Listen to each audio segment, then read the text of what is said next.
Welcome to Sustainability Decoded with Tim and Caitlin, a brand new podcast from Persephone. We're your hosts, Tim Moen and Caitlin Kinney.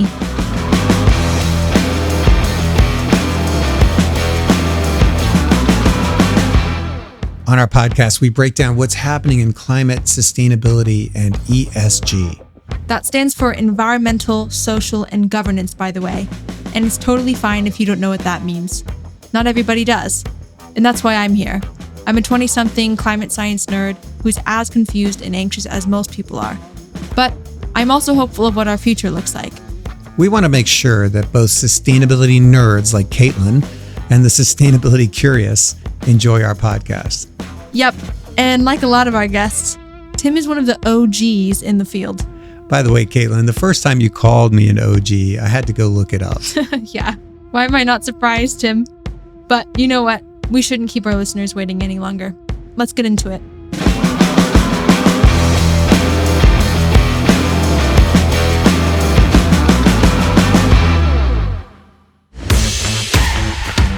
We are thrilled to kick off our podcast with Susan Mac Cormac.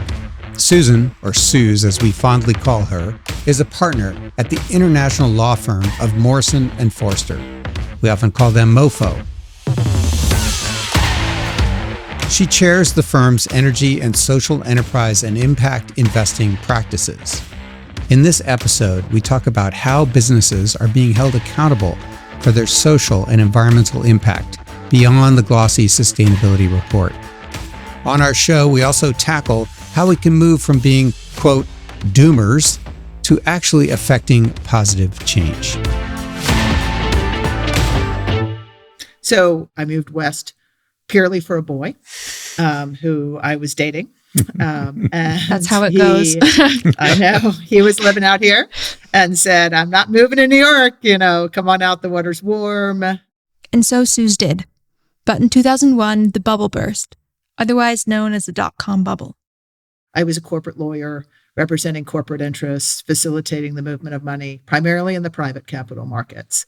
And 2001 hit, and there was nothing to do. The corporate lawyers, you went from working all the time. My boyfriend that I moved out, same guy, became my husband, and he had left tech a number of years earlier, and it actually became a Presidio Park steward. Presidio Park is a national park located at the Golden Gate Bridge in San Francisco, California. All of a sudden, I have time to spend with him, and we are hanging out in the Presidio National Park, and I'm meeting at that point all of these amazing people who are at the intersection of business and the environment. Everybody was sort of here and accessible, and it was very much like taking the red pill, Tim. I was like, holy crap, we've missed this altogether on the business side. And so I went back to the firm, basically told my boss that I needed to focus on environmental sustainability. I was going to quit. Fortunately, he said, that's fine. And I started this sort of practice where I kept some of the big corporate interests happy, but I started doing a lot of pro bono, starting with the Nature Conservancy. And one of the things that I became known for was sort of creative corporate structures. So at that point, a lot of the work done around environmental was pure philanthropy, where you're going to give money, you're going to, buy pieces of land, you're going to, extension of philanthropy. And I kept being hired to put together sort of capital market solutions, mainstream capital market solutions to environmental issues. And my thesis is philanthropy is less than 0.5% of the capital market. So if we have these big issues, particularly the two big being inequality and climate, but particularly climate, how do we think that impact everybody? And they're huge. How are we going to solve that with, a new 10 billion fund, or with companies saying, hey, 1% of my profits, great, we're going to give that all away. It's not going to actually move the needle. So what are the structures that we can use to move the needle? Yeah. That's my background. Suze, we've known each other 15 years, and it's the first time I've heard most of that. So that's okay. Yeah, that's exciting right there. Yeah. So I guess like being on the forefront of that field, how would you describe the interaction between the environment and corporations? That's a really interesting question. I think the interesting thing for Tim and my generation is the generation ahead of us, so the men and women in their 60s and 70s, before that, there was not an understanding, a broad understanding of the impact that man was having on the environment. I mean, I think that's probably overly simplistic. So the fact that corporations and mankind could have a material and negative impact on the environment just didn't occur to people. If you go back 200 years, you had a small company, it hired people in the community, it had to consider the community. If you raped and pillaged your local community, you were going to be yelled at church, or synagogue or wherever you couldn't do it. There was Right. sort of a personal accountability. Tim, you can't do it. As corporations grow and as the economy grew and as this sort of the divide between the owners, the shareholders, and management grew and grew, that accountability was no longer there. And the focus on stakeholders other than just shareholders. By the way, a shareholder is a person, company, or institution that owns stock in a business. A shareholder is also called a stockholder. Meanwhile, a stakeholder typically refers to a person or group who has an interest or is affected by the activities of a business. So what happened first is, corporations started having a foundation. Hey, maybe we can't just rape and pillage. Maybe, we need to give a little bit back. This is the tithing of the 1%. That sounds like a good idea. You started to have corporate social responsibility. I view that as very much, and Tim and I were both involved in that. It was good, but I view it very much as kind of the good stuff on the side. When people ask me like the difference between like CSR and like sustainability, it's like CSR is like, walk to work day. Let's all go out on Saturday and plant a tree. We feel good. And it's good stuff, but it's not core to operations. Whereas sustainability and ESG really are core to operations. Are you going to plant a tree, or are you going to evaluate your 20-year manufacturing contract to determine whether or not, that manufacturing site is going to be underwater?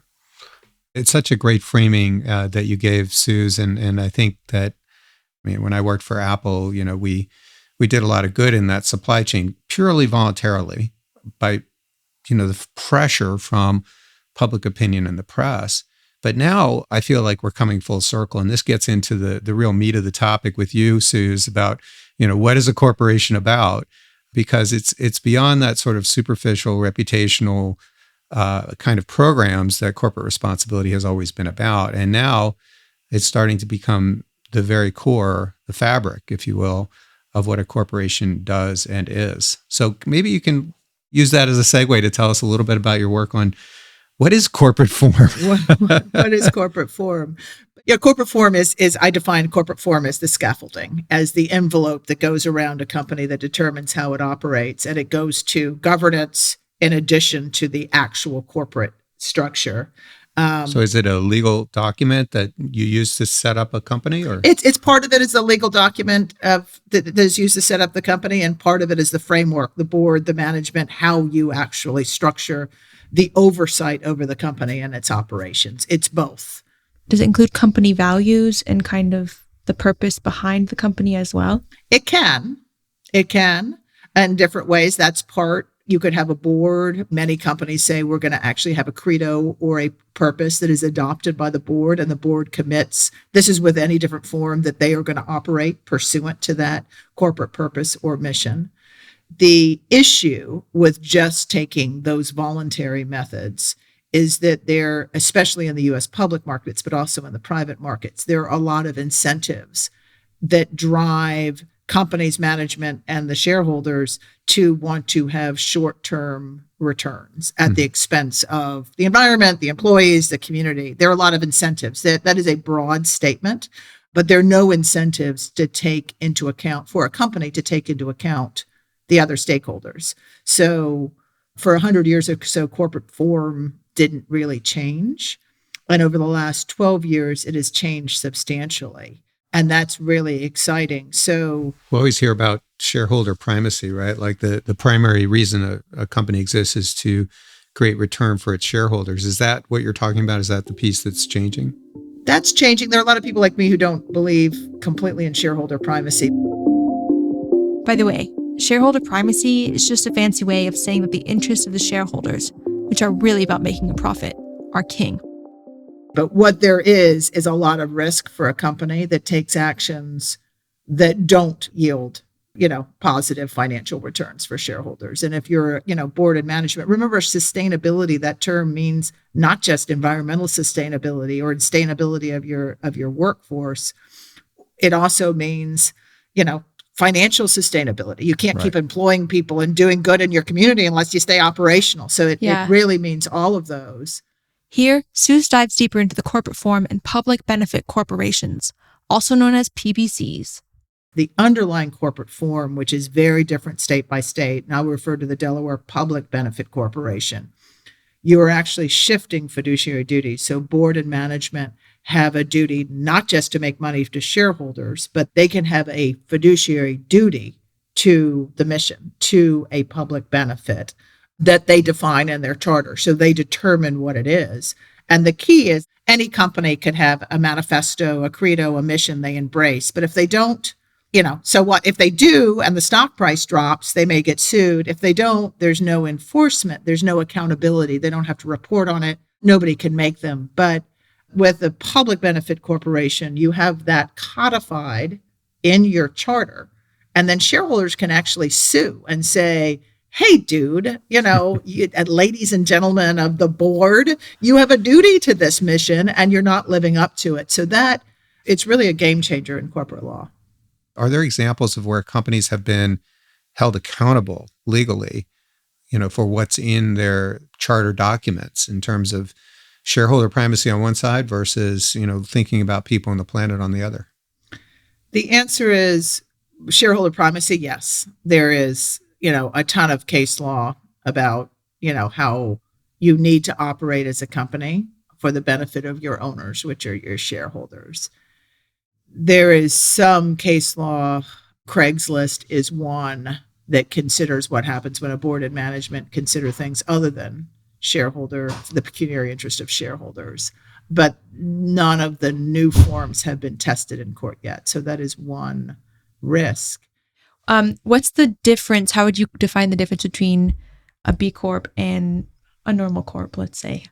Well, a B Corp is just a certification. So there is no difference between a B Corp and another, other than the fact that they're paying a licensing fee to B Labs and they're taking a self-monitoring test.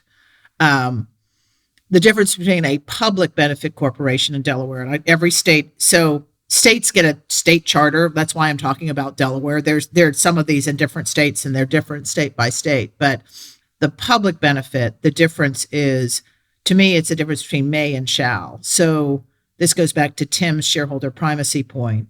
A normal corporation may consider the environment. They may consider their employees and the community, but they may not, and they probably won't if it's going to hurt shareholder returns, right?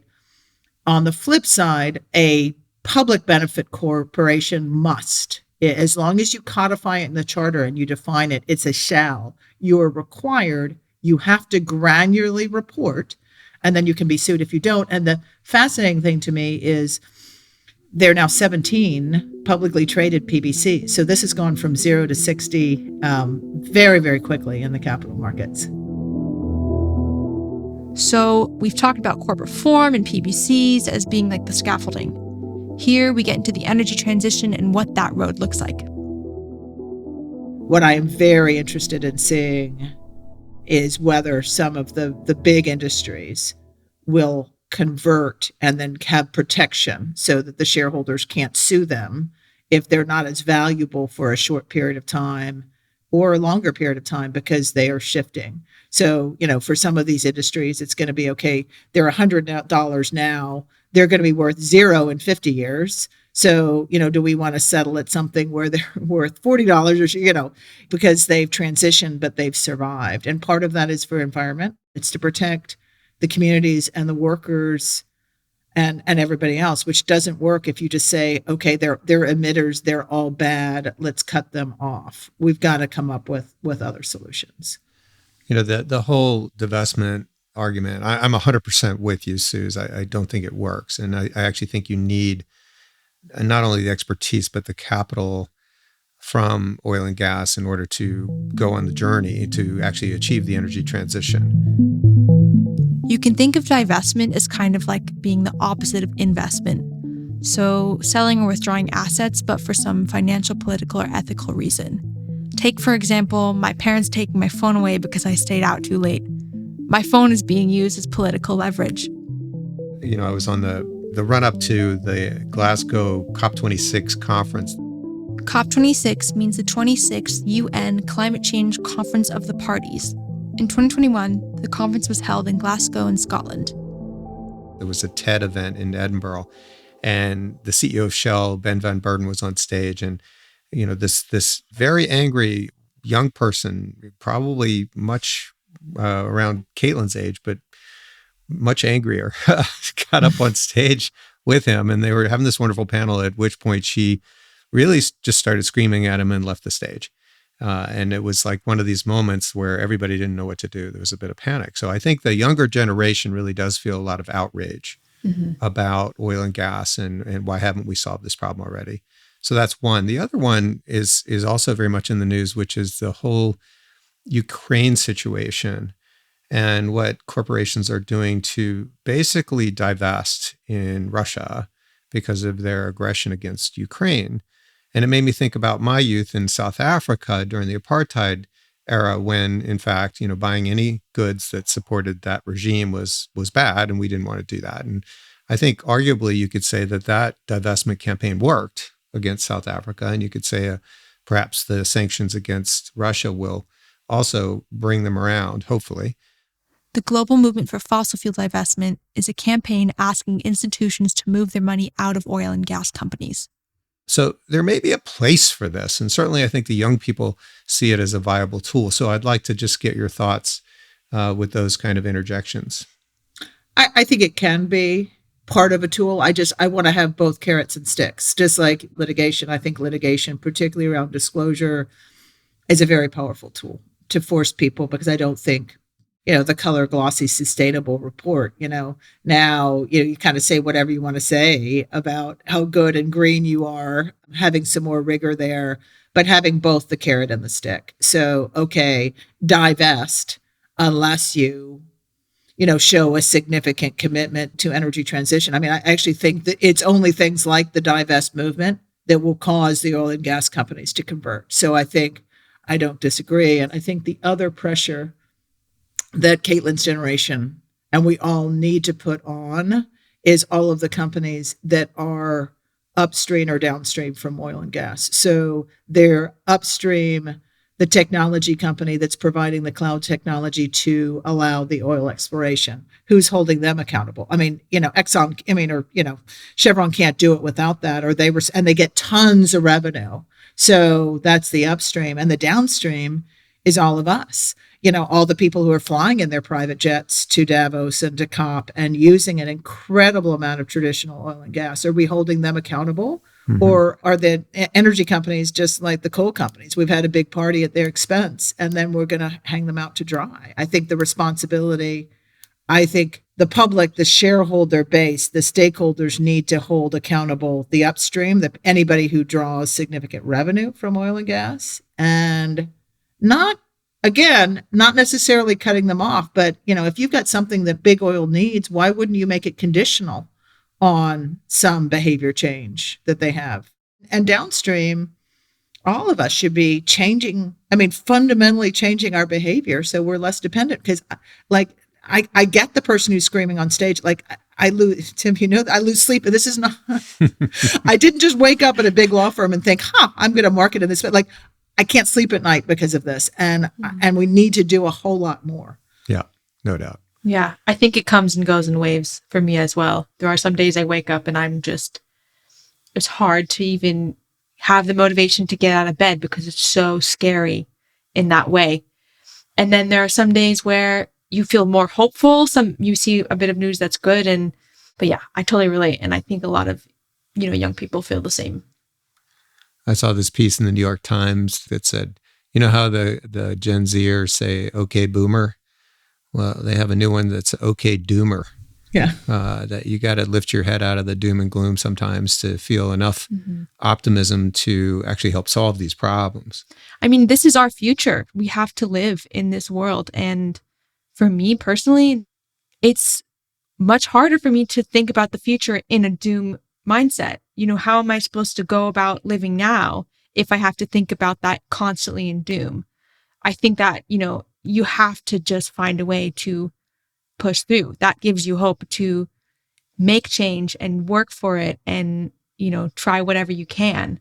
I think that's right. And my job is, okay, if you're not going to be doomers, here are concrete tools that will actually make a difference. So instead of just giving some money away, like everybody thinks just writing a check, you write a check, oh, I feel good. Okay, I've done something. No, there are tools that can really affect change, and they're proven tools that people need to start using, and people need to start holding the people with the money, the investors accountable for using those tools, I really think. That's 100% right. One of the things we're seeing right now is that, the private market, the free enterprise system we all live in is government is actually catching up to the needs of the free market.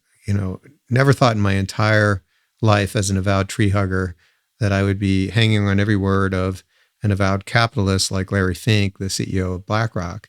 But, if you look at what he's doing right now, is he's saying, look, this is not woke, this is capitalism. Access to capital is not a right, it's a privilege. And the fact is, if you're not a company that is measuring and managing its carbon along the lines of the Paris Agreement with a relevant science-based target, then we're going to start looking elsewhere for investment. I mean, that's the free market speaking, right? And so SEC is kind of a lagging indicator, and they're catching up, the Securities and Exchange Commission, saying, okay, we better put some rules around this so that the information is consistent and robust and can be relied upon by investors. But I think it's really being driven by market forces. I agree. It's been interesting how far behind, especially in the U.S., Europe and other areas, it's a little further ahead, how far behind government has lagged. Going back to Tim Yu and the Clean Air Act, it's like nobody was doing it. Yeah, pass legislation, everybody's starting to do it.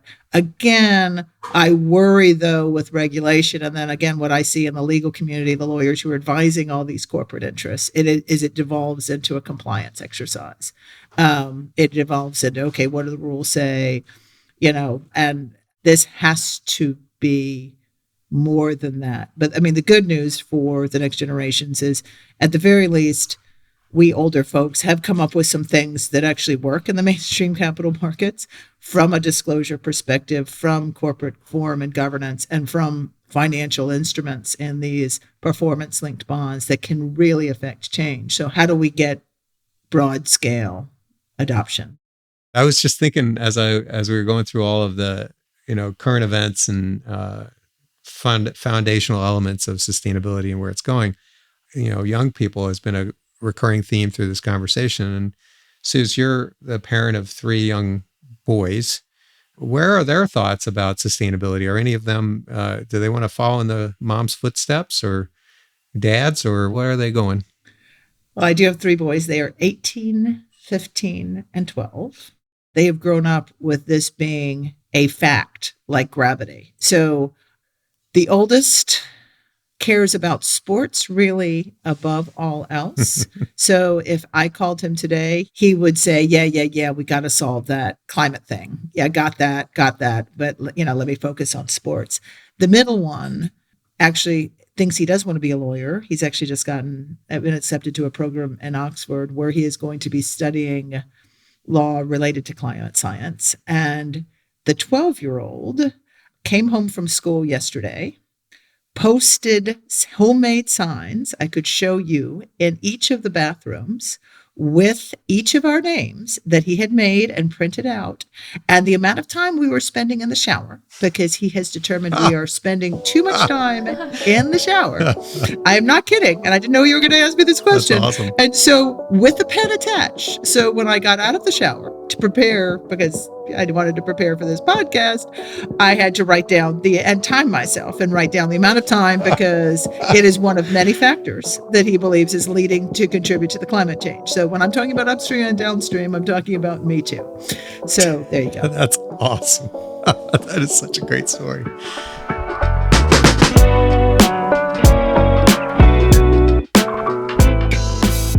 Wow. That was incredible. Our first episode. I thought that was awesome. I think she's the perfect first guest to have on. She has like such an interesting history, and I think just working in the field for so long, seeing it grow from the bottom up and just seeing all of that happen right before your eyes is so incredible. And I like the stories about her boys as well, and seeing how they view her job and, climate as well is great. Sue and I have known each other for over 15 years, and she is absolutely one of the unquestioned leaders in sustainability law. She knows everything. She knows everybody, but what a great way to start off our podcast career, Caitlin. I can't wait for the next one. I know, it's so fun. I'm so excited.